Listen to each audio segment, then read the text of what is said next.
KPK bakal mengundang Kaisang Pangarep untuk memberikan klarifikasi soal dugaan gratifikasi fasilitas jet pribadi. Hal itu disampaikan Wakil Ketua KPK Alexander Marwata di Gedung Merah Putih KPK Jakarta pada Jumat 30 Agustus 2024. Menurut Alexander Marwata, bukti berupa bukti pembayaran penting ditunjukkan supaya memberi kejelasan mengenai dugaan gratifikasi penggunaan jet pribadi oleh Kaisang dan istrinya Erina Gudono.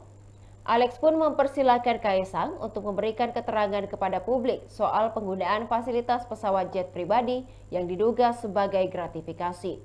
Namun hal tersebut tak serta-merta menghentikan langkah KPK untuk meminta klarifikasi Kaisang terkait penggunaan fasilitas pesawat jet tersebut. Pihaknya juga meminta agar Kaisang memberikan contoh yang baik sebagai ketum PSI dan anak presiden. Apakah fasilitas itu gratifikasi atau bukan? KPK perlu penjelasan, perlu keterangan dari yang bersangkutan. Itu intinya. Makanya kami perlu klarifikasi, kami perlu menjawab pertanyaan-pertanyaan yang timbul di tengah masyarakat terkait dengan fasilitas buat saudara Kaisang tadi itu. Gitu. Sebetulnya ini semua masih dalam ranah pencegahan, kan begitu. Jadi gratifikasi LHKPN itu kan semuanya masih dalam ranah pencegahan dan juga untuk pendidikan anti korupsi, kan gitu. Di mana letak unsur pendidikan anti korupsinya?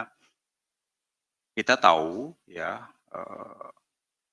saudara Kaisang itu sekarang menjadi ketua umum PSI kan.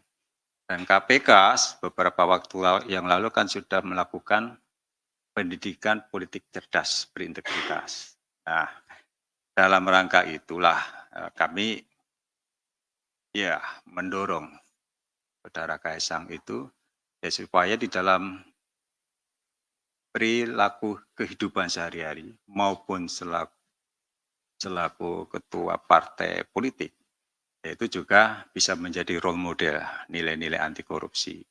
Dan itu salah satunya apa? Nilai-nilai anti korupsi, hidup sederhana, kan itu sederhana.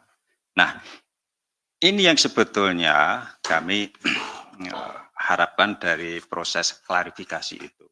Buat yang bersangkutan juga baik, kan begitu. Pasti nanti setelah beliau menjelaskan, semua akan menjadi terang benderang. Taruhlah misalnya, ya itu bagian nggak ada hubungannya dengan PN. Nggak masalah.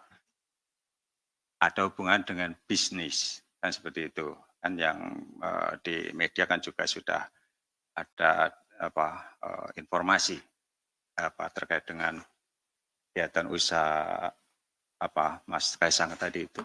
Yang nggak ada persoalan, misalnya, enggak, ini bagian dari fasilitas yang diberikan oleh perusahaan, nggak ada persoalan. Ini bukan korupsi kan, bukan gratifikasi. Apakah selesai itu? Oh enggak, gitu kan. Kalau itu fasilitas yang diberikan oleh perusahaan pada saudara Kaisang, berarti itu kan bagian dari penghasilan. Biarlah menjadi urusannya Kementerian Keuangan, dalam hal ini Direktorat Jenderal Pajak. Ketika nanti ada laporan pajak, tinggal dicek ya, apakah ada penghasilan berupa fasilitas tadi itu. Nilainya berapa kemarin itu? 8 ya. 8 ya. Itu. Jadi tidak selesai di KPK, tetapi ketika itu bagian dari fasilitas yang diberikan perusahaan, ya, itu menjadi penghasilan buat yang bersangkutan. Dan itu pasti nanti teman-teman dari Dirjen Pajak lah yang akan menindaklanjuti itu. Kan seperti itu. Jadi itu mekanismenya. Buat KPK hanya ingin mengklarifikasi terkait dengan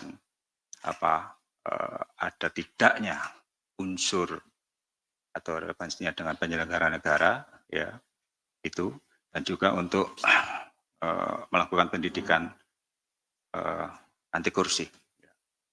Demikian Tribun Timur Hot News kali ini. Saksikan berita lainnya hanya di kanal YouTube dan Facebook Tribun Timur.